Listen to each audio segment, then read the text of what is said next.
Hola, ¿se escucha? Sí, fuerte y Perfecto. claro. Gracias. ¿Se ve ahí o no? También. También. Ya, ¿cómo está? Muy buenos días a todos. Gracias, Andrés, por prestarme este espacio. Quiero presentarles algo de DIMEC. Bueno, ya hemos hablado con Andrés sobre DIMEC. Este jueves, viernes y sábado son las jornadas franco-chilenas y me invitaron a presentar de este tema. Entonces quería compartirles lo que voy a presentar y quedo muy atento a cualquier crítica que me puedan hacer para mejorar la presentación.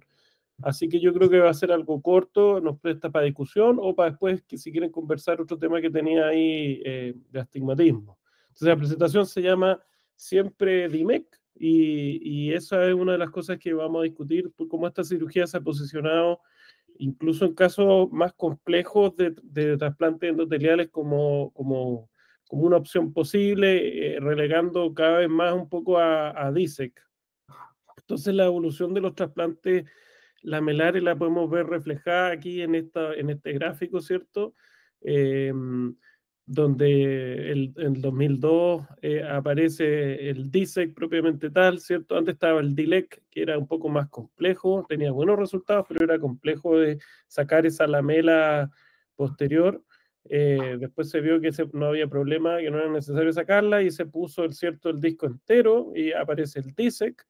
Después se automatiza y aparece el DISAIC, ¿cierto? Finalmente se va cada vez achicando más el grosor de esta lamela que se trasplanta y en el 2006 Meles desarrolla, ¿cierto?, el DIMEC, que es, ¿cierto?, ya lo más delgado que se puede trasplantar, correspondiente, ¿cierto?, a la de CEMET con el endotelio.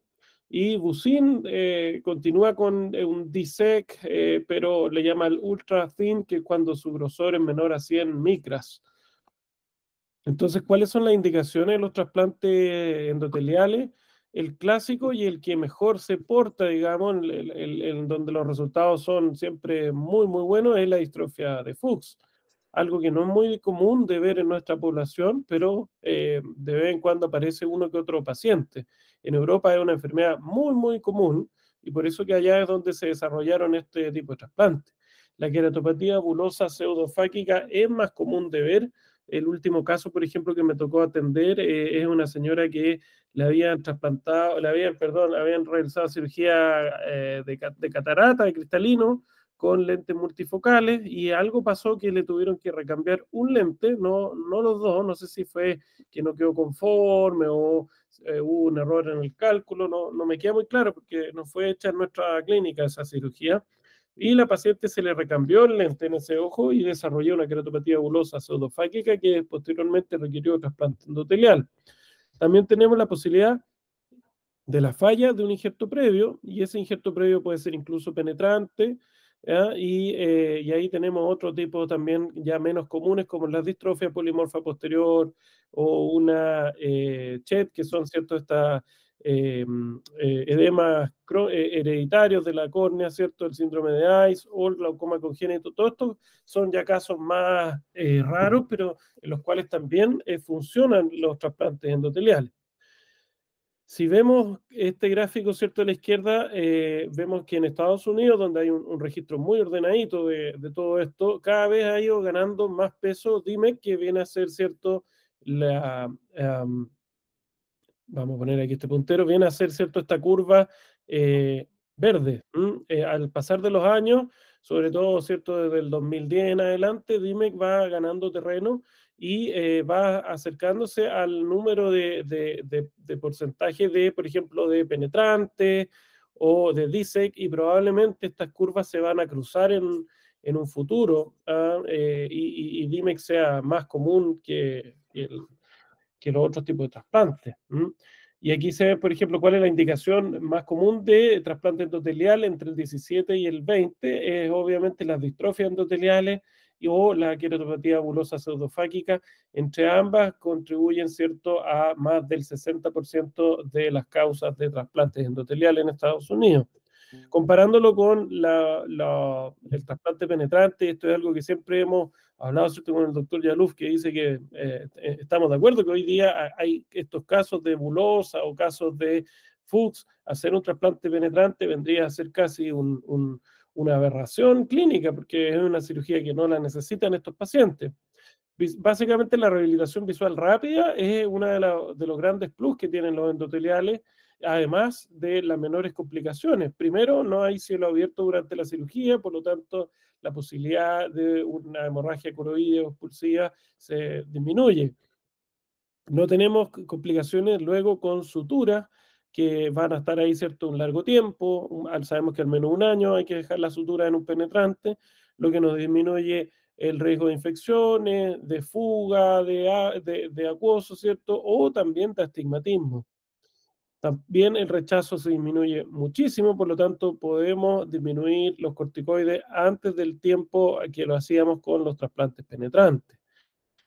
Acá tenemos unos CT, estos son dos pacientes míos. El primero, el de más arriba, se puede ver que no se le ve prácticamente nada, ¿cierto? Y es un trasplante de DIMEC.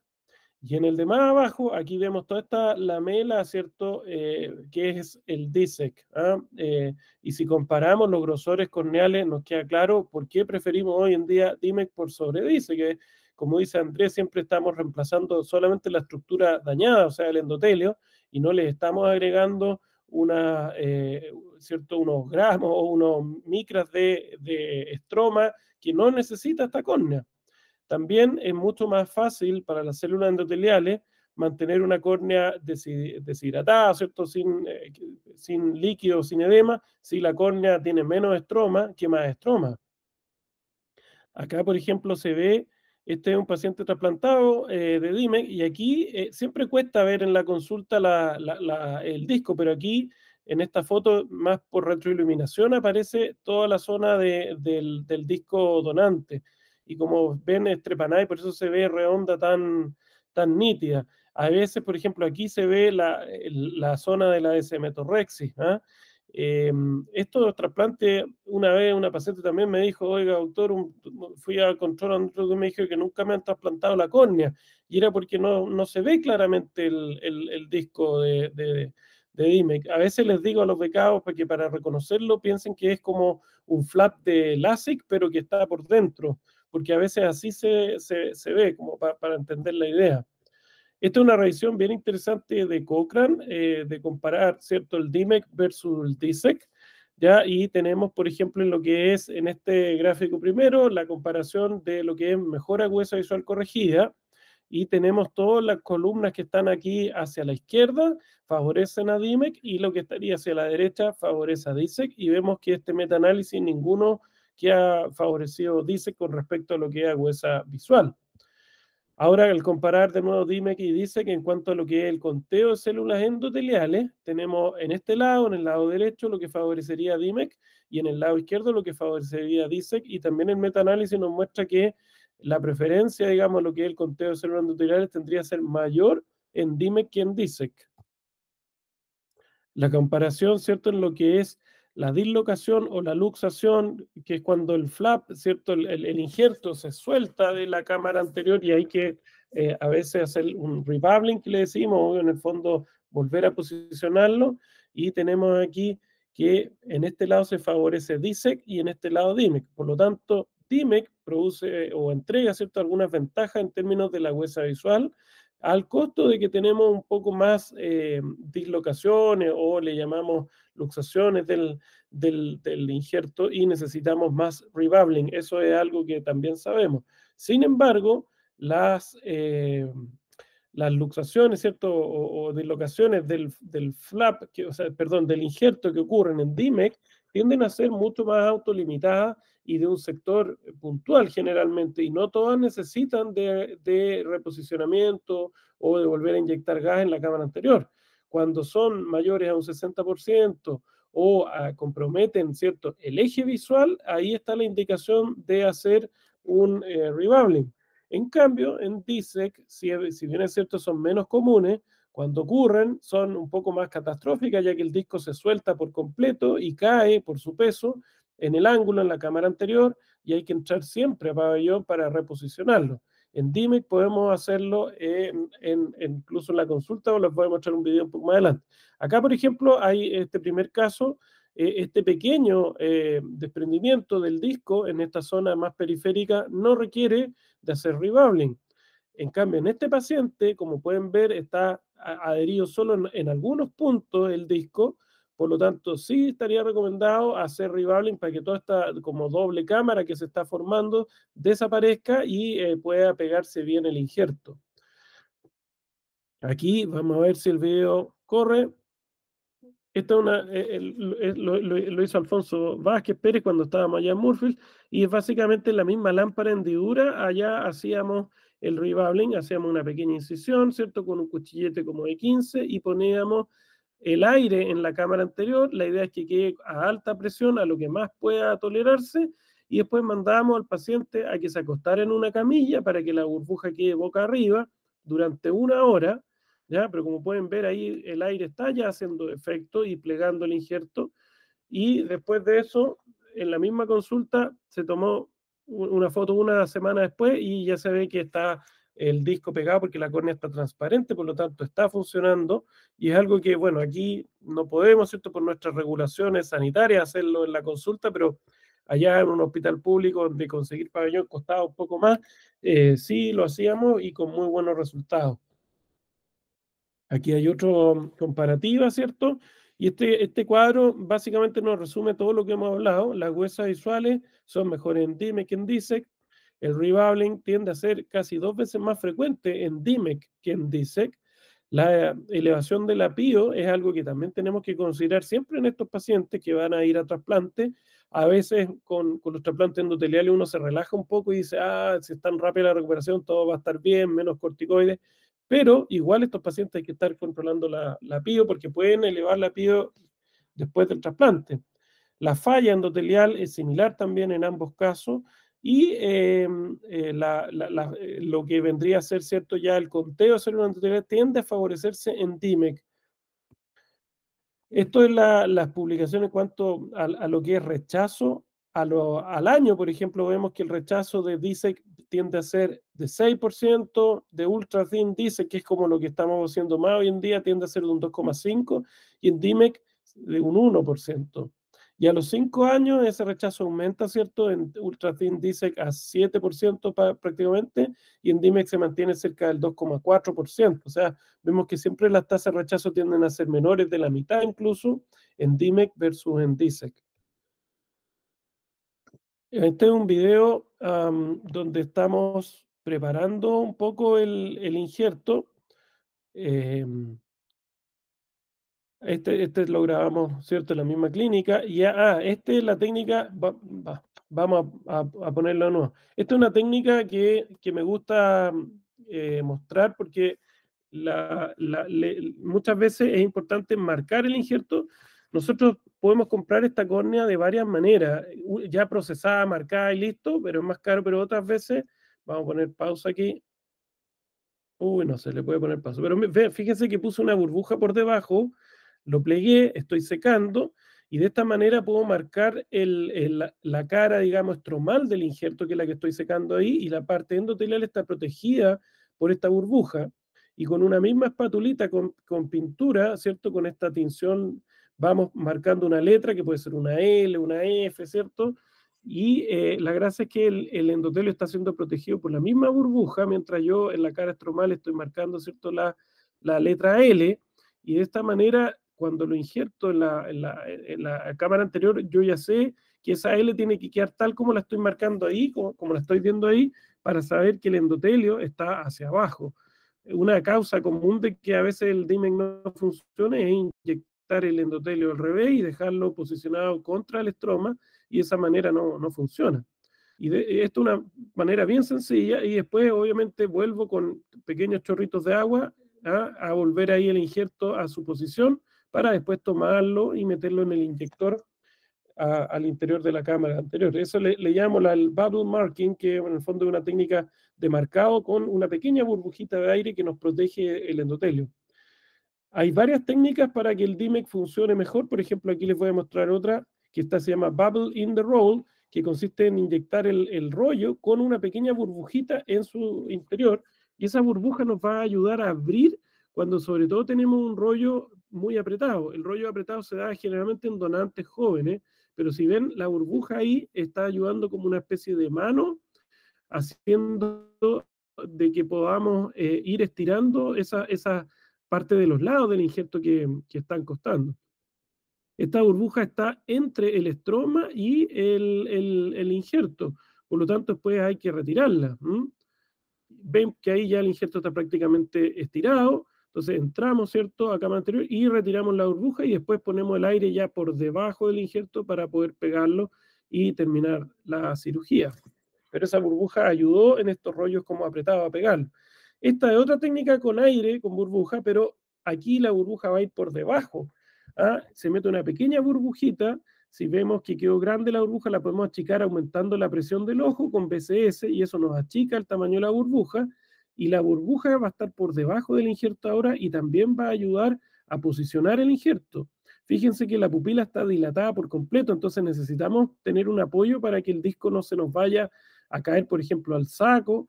Y es la burbuja la que está haciendo aquí como de piso para que el injerto no se vaya hacia abajo y después podemos posicionarlo, ¿cierto? Esta es la técnica de pegarle un poco con la 5 y posicionamos después ya con aire, dejamos el injerto en posición. Entonces les comentaba que DIMEC también, aparte de los casos de bulosa, pseudofáquica y de Fuchs, también nos puede servir para una falla previa. En este caso tenemos una paciente que se hizo un trasplante penetrante hace, creo, 30 años atrás y comenzó, por supuesto, a fallarle. Y en ella le voy a hacer un DIMEC.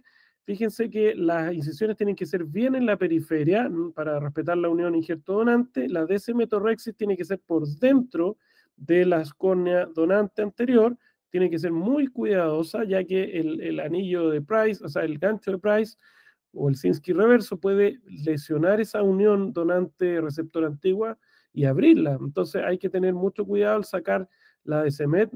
Aquí es donde nos gusta mucho usar esta pinza de utrata inversa que tenemos en la clínica que nos permite tomar estos injertos y hacer como una especie de rex, y ahí van a ver cómo lo tomamos y sacarlos con más cuidado. Se fijan que uno sigue un movimiento y los va sacando.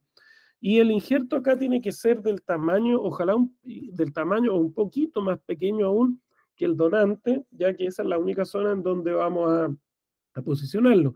La idea es que el injerto no quede montado en la unión donante-receptor anterior del penetrante, porque eso pudiera producir que se desprendiera. Entonces hay que centrarlo valga la redundancia, en el centro mismo del donante previo, y una vez que ya está bien posicionado, podemos, ¿cierto?, poner el aire o el gas, que es lo que estamos usando hoy día de preferencia, que nos disminuye considerablemente la tasa de desprendimiento. Y así está la misma paciente, ¿cierto? En su control ya lleva prácticamente 2 años desde que hice ese DIMEC y se mantiene su nueva córnea, ¿cierto?, transparente. Este es un paciente también complejo que hicimos allá con Bruce Allen en Londres, y es un paciente que estaba afáquico y, como pueden ver, su pupila, ¿cierto?, está con esa midriasis. Entonces, para evitar que se nos vaya a caer el disco hacia la cavidad vítrea, hicimos esa malla que le llaman malla trapecista, ¿cierto? Y esa malla la hicimos con un Problem 10 y íbamos cruzando todo y quedó una malla, como la pueden ver ahí en el video, con unos cuadrados, que es como un colchón para recibir, ¿cierto?, en su interior, o sea, como una especie de andamiaje, el disco que vamos a insertar. Ahí va el disco de DISEC, y la gracia es que se apoya sobre esta malla y de esa manera se evita que se vaya a caer, y además se nos achica el tamaño de la cámara anterior, lo cual nos ayuda, ¿cierto?, a desdoblar el disco. Después se corta el problema y se va sacando la malla cuando ya el paciente está con el disco pegado y con la burbuja de aire puesta. Y aquí está el mismo paciente, ¿cierto?, en el postoperatorio. Este fue un caso que tuvimos en la clínica, un dolor de cabeza que nos tocó con Andrés Contreras operar. Es una paciente en que no había caso, de que fue el mismo caso de la bulosa que les comentaba del recambio de lente, y no hubo caso de que pudiéramos estirar ese injerto dentro del ojo.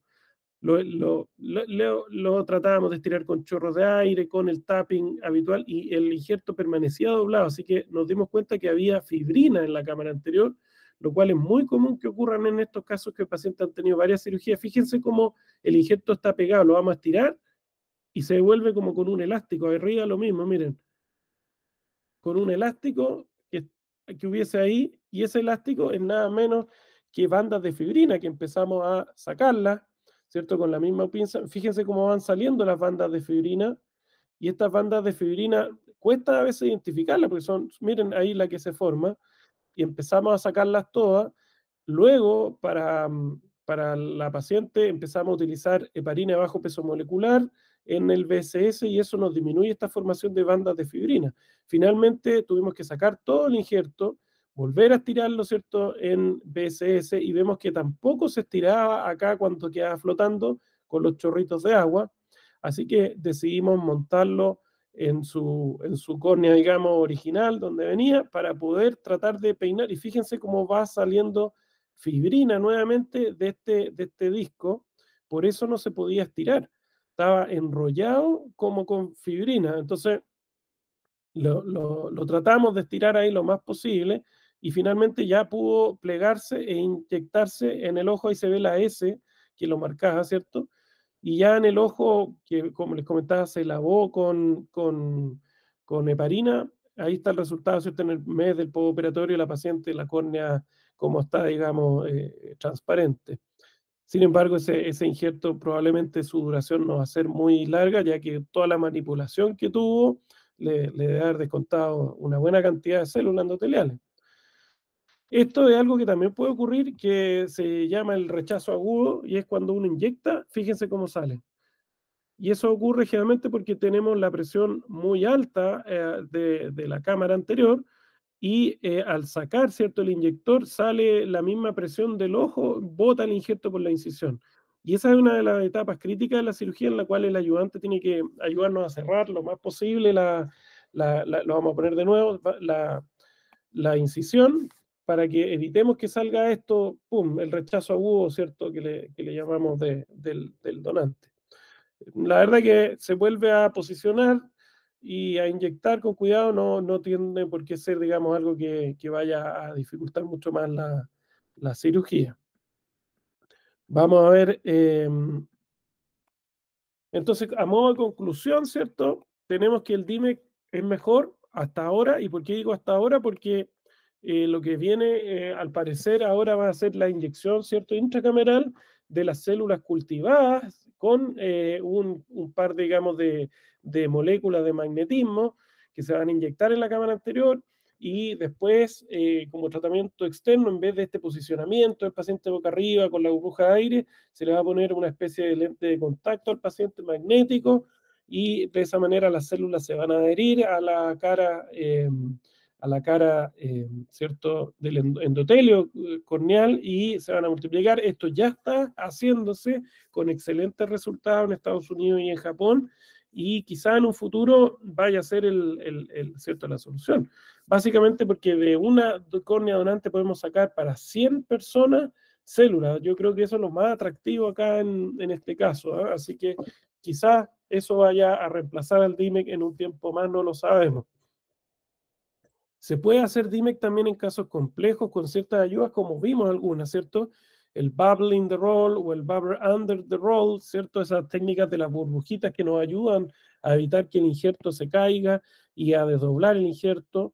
Podemos marcar el injerto de manera segura con la técnica, ¿cierto?, de la misma burbuja, y podemos hacer esta malla de trapecista o cat's cradle, como le decía Bruce allá en Inglaterra, que es una especie de andamiaje para que no se vaya el disco, y eso nos abre la posibilidad a otros pacientes de casos más complejos. Ahora, entonces la pregunta es, ¿cuándo haríamos DISEC? Yo creo que hoy en día la indicación en lo personal de DISEC es cuando el paciente no tiene un buen pronóstico visual, porque vimos que DIMEC era mejor que DISEC en cuanto a la visión, pero si el paciente tiene más patología en el ojo, donde su máximo potencial visual va a ser 0,4 o algo así, creo yo que no vale la pena arriesgarse con una cirugía que es más compleja, como lo es DIMEC, ¿cierto?, para el paciente. Y en ese caso, DISEC sigue siendo quizá una indicación para estos pacientes, donde no van a disfrutar de ese plus visual que les entregaría también el DIMEC.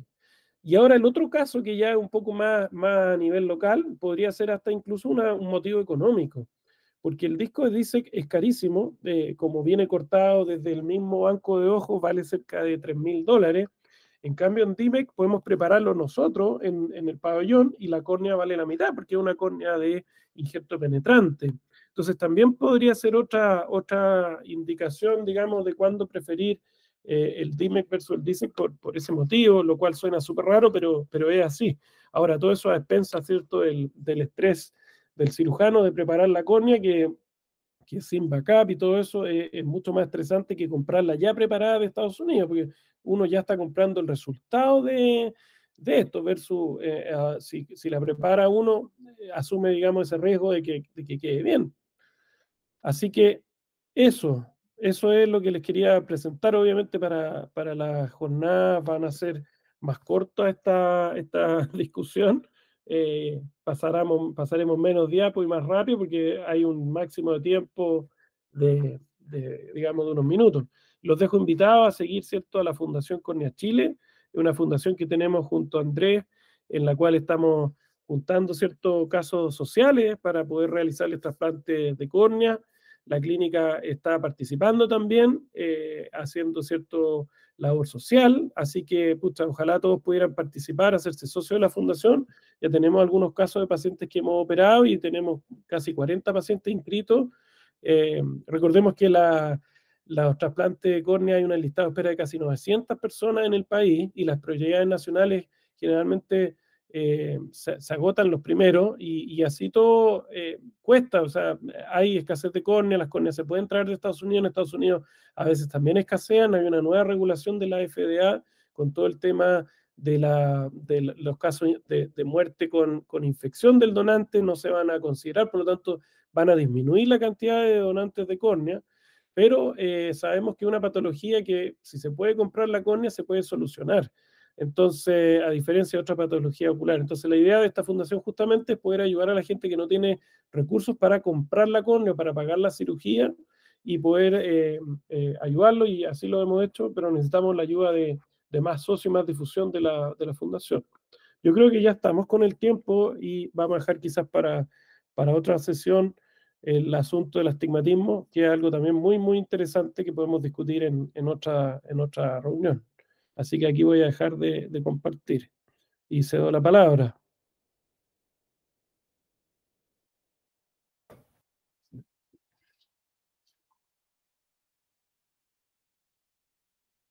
Andrés. Ahora sí.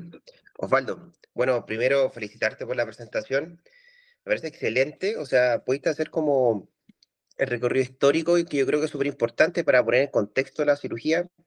Eh, las indicaciones, por supuesto, súper bien. Los videos son súper gráficos y tienen muy buena calidad. O sea, se ven muy, muy bien los videos. Así que yo creo que eso va a ser muy, muy útil para tu presentación en la jornada franco-estilena. Así que en realidad poco que agregar. Yo creo que lo que yo estaba pensando al final de la presentación lo mencionaste, que era como el tema de cuándo en realidad tenía utilidad un Ultra Thin Disec, pero lo mencionaste al final, que era como lo que iba a comentar, que también dejar ese espacio para los casos complejos que hemos hecho, que tienen válvulas, glaucoma avanzado, o afaquia, que también hemos hecho algunos. Entonces, yo creo que igual tiene su utilidad, pero claramente en un caso, digamos, como los que tú presentaste, de nuevo, la indicación es clara, hacia que el DIMEC tiene un mucho mejor pronóstico, y uno lo ve en la práctica clínica, también las revisiones sistemáticas lo muestran, ¿cierto? Y yo creo que nosotros, lo otro que al revisar, digamos, no tenemos los resultados todavía, pero el gran temor siempre, como está en la revisión sistemática, es el rebabbling. O sea, en el fondo, como ir a reflotar y que eso también tiene un impacto en el injerto, y se reportan, digamos, rebabbling súper altos, o sea, que van desde un 10% hasta un 60% o más. Pero la verdad es que la experiencia en la clínica que hemos tenido, yo creo que anda muy cercano entre el 10-15% y no más. O sea, en el fondo, eso es importante recalcarlo porque es gran temor. Y la verdad es que para nosotros ha sido como en el margen inferior de lo que se escribe en la literatura. Así que, no, de nuevo, felicitaciones. Yo creo que es importante recalcar este tema varias veces para que todos en la clínica estemos súper alineados con eso. Y bueno, y finalmente mencionar lo de la fundación, que yo creo que es súper importante, que también lo mismo, darlo a conocer y todo. Estamos evaluando pacientes prácticamente todas las semanas, como tú decías, casos bien, bien, bien severos. Uno se encuentra con casos sociales súper, súper heavy, digamos. Así que también les dejar abierta esa invitación. Así que de nuevo reitero mis felicitaciones y queda abierto el micrófono para los comentarios. Gracias, Andrés. Yo creo que la tasa de rebalving baja que estamos teniendo es porque estamos usando el SF6, que sin duda ayuda a que permanezca por más tiempo la burbuja en el aire. Así que yo creo que esa es la clave, porque como dices tú, nos va muy bien con los rebalving, tenemos mínimo. Claro. ¿Ves? Doctor Yaluf. Oye, bueno, en realidad felicito a Osvaldo esta presentación redonda y ya las reuniones del pueblo anterior se han convertido, digamos, en una clase maravillosa en que todos disfrutamos plenamente de lo que se está diciendo. Estamos muy agradecidos con eso.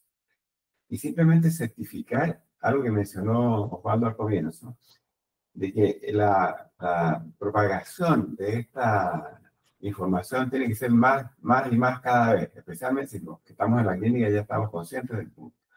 Porque la cantidad de gente que llega con una indicación de ingesto penetrante acá, sin tenerla, digamos, es importante, es impresionante. O sea, todos los médicos que pretenden hacer ingestos penetrantes y que no son capaces de realizar la cirugía del IMEC, proponen ingestos penetrantes en pacientes que no lo requieren. Y eso lo hemos visto en innumerables oportunidades. Yo le mandé a Osvaldo un dentista que le habían propuesto una clínica muy importante, digamos, un injerto penetrante, y que no podía creer, que estaba muy feliz con su resultado, pero efectivamente tenemos que luchar contra esta indicación, que al final termina siendo antiética. Y es muy importante esa cuestión, ¿eh? Eso hay que certificarlo y que todos los miembros de la clínica lo sepan, que es importante y que la gente que sabe hacer estas cosas las tenga que hacer. Y así, y con respecto así quiero que siempre dime sin duda, salvo hasta que podamos plantar las células en la cámara anterior, que va a ser una cosa maravillosa, efectivamente, y eso es lo que va a superar este problema. Ahora, con respecto a eso mismo, también la indicación debe ser una indicación muy cuidadosa. Acabamos de ver un paciente que tenía un lente caché, y que había perdido una cantidad de células importante en un ojo, pero que el ojo estaba de una transparencia, solo tenía 500 y tantas células, pero la transparencia de la córnea era 100%. Me acuerdo que un paciente que luego debe correr Germán, Cecilia Flores, me acuerdo que estuvo más de 10 años con 500 células y con una córnea absolutamente transparente. No adelantarse es una indicación de este tipo hasta que sea estrictamente necesario. Y eso es muy importante. Habían propuesto, digamos, sacar el lente, un montón de cosas, pero la digo con Osvaldo, efectivamente, mantuvimos un temperamento conservador. Y eso es lo que debe primar, digamos, el criterio racional. Sí. Lo felicito nuevamente y fantástico. O sea.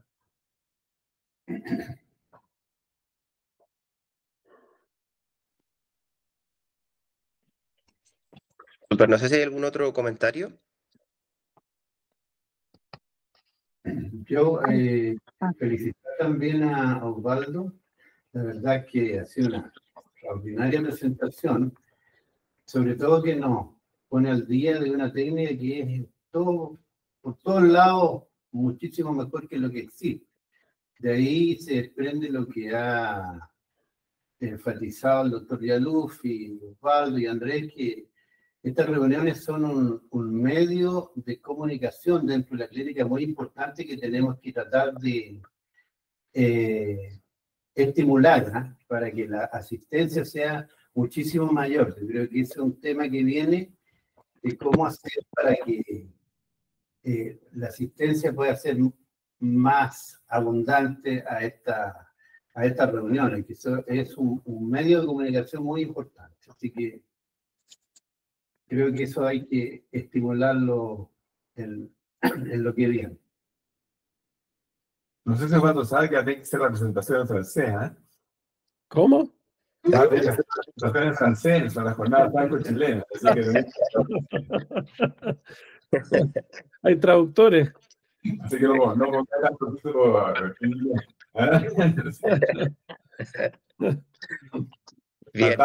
Hasta la formación en Alemania también. Ya.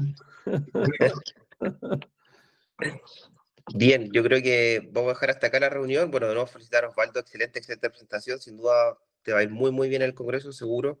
Y nada, rescata lo último que decía el doctor González respecto a que lo que corresponde ahora en el tema de las reuniones, ya hemos logrado tener ya un cierto nivel en las reuniones, una constancia, una organización. Ahora corresponde, digamos, que la clínica, digamos, encontremos una forma de estimular más la asistencia. Así que en eso vamos a trabajar porque al final es utilidad para todos. Así que nos quedamos con esta tarea pendiente.